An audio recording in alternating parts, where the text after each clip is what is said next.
동업하는데 아무런 문제가 발생하지 않습니다. 그저 이 잘 만들어진 제도를 활용하지 않아서 생기는 문제일 뿐인 거예요. 자, 동업을 하려는 이유는 나 혼자 하기에는 내가 못하는 거를 상대방이 할 수 있거나 같은 능력을 가지고 있어도 혼자 하는 것보단 더 빠르고 효율적이거나 또는 나 혼자는 감당하기 어려운 자본금을 서로 모으면 가능하게 되는 경우에 동업을 하는 겁니다. 다만 그게 작은 가게이건 큰 회사이건 동업이 깨지는 99%의 이유는 다 이 한 가지였습니다. 뭐냐면 지분 기여 분배의 오해입니다. 내가 70%에 상대방이 30%의 지분 구조를 가지고 동업을 시작했다고 합시다. 이 중에 누가 더 불만일까요? 이 사람이 더 불만일까요? 아니에요. 똑같이 불만을 가집니다. 이 70% 가지고 있는 사람은 제 30%만큼 일을 안 하는 것 같은데 근데 30%만큼 가져가야 되나? 반대로 이 30% 가지고 있는 사람은 제 70% 지분만큼 기여 안 하는 것 같은데 70%만큼 분배를 받아가야 되나? 서로 자기가 일하는 거를 더 가치 있게 생각하기 때문에 분배도 적어져야 된다고 생각합니다. 모두가 그래요. 보통 이렇게 하다가 동업이 깨지고 싸우고 난리가 나는데 이걸 전부 깔끔하게 해결할 수 있는 방법이 있습니다. 자, 그걸 지금부터 알려드릴게요.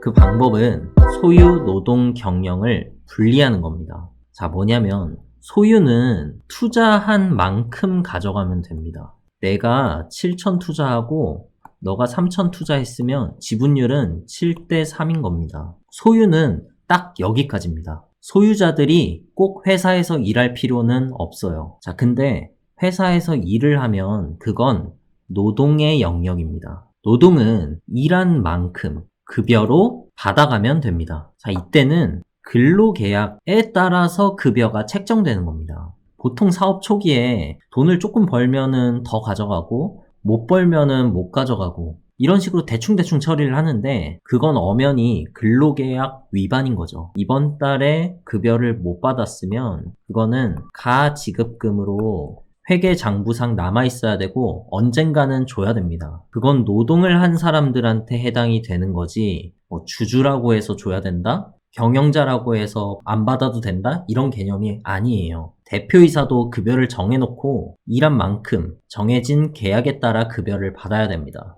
세 번째인 경영은 능력이 가장 뛰어난 사람이 맡아야 합니다. 예를 들어 4명이 함께 창업을 했으면 그중 리더가 분명히 있을 거예요. 그 사람을 대표로 앉히면 됩니다. 이건 지분과 전혀 상관이 없어요. 경영은 능력에 따라 권한을 주는 것 뿐입니다. 자, 이 소유와 노동과 경영을 분리하는 게 얼마나 중요하냐면 예를 들어서 이 4명이 창업을 했는데 그 중에서 2명은 나는 딱 소유만 할 거야.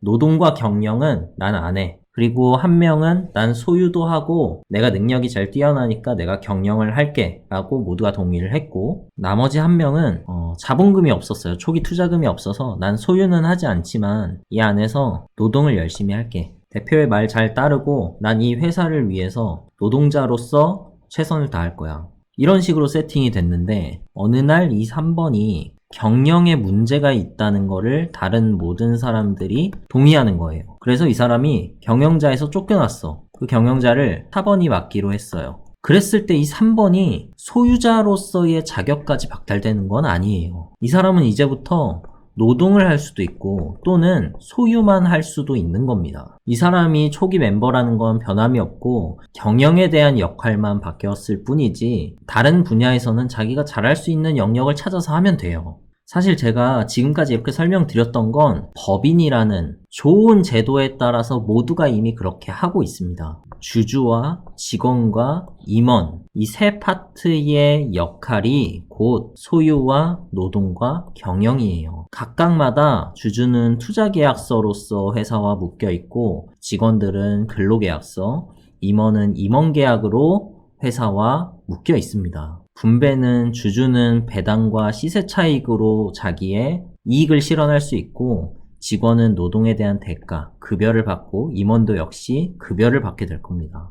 의사결정은 주주총회를 통해서 주주들의 합의를 이끌어내고 직원들은 직원회의를 통해서 의사결정을 하고 임원들은 이사회를 열어서 의사결정을 하게 됩니다. 사실 이런 잘 만들어진 법인 제도를 모두가 이해하고 있고 활용만 하면 동업하는데 아무런 문제가 발생하지 않습니다. 그저 이 잘 만들어진 제도를 활용하지 않아서 생기는 문제일 뿐인 거예요. 자, 다시 정리하면 동업은 혼자 할 때보다 훨씬 더 큰 시너지가 나는 건 확실합니다. 다만 그 관계를 단순하게 우린 동업관계야 이런 식으로 엮는 게 아니라 법인이라는 거를 새로 설립을 해서 법인과 나 개인을 우선 첫 번째로 분리하고 그 법인 안에서도 주주와 직원과 임원을 나눠서 소유, 노동, 경영의 역할을 분리해서 생각을 한다면 분쟁은 발생할 수밖에 없어요. 근데 그때 어떤 분쟁이 발생해도 깔끔하게 정리가 될 겁니다.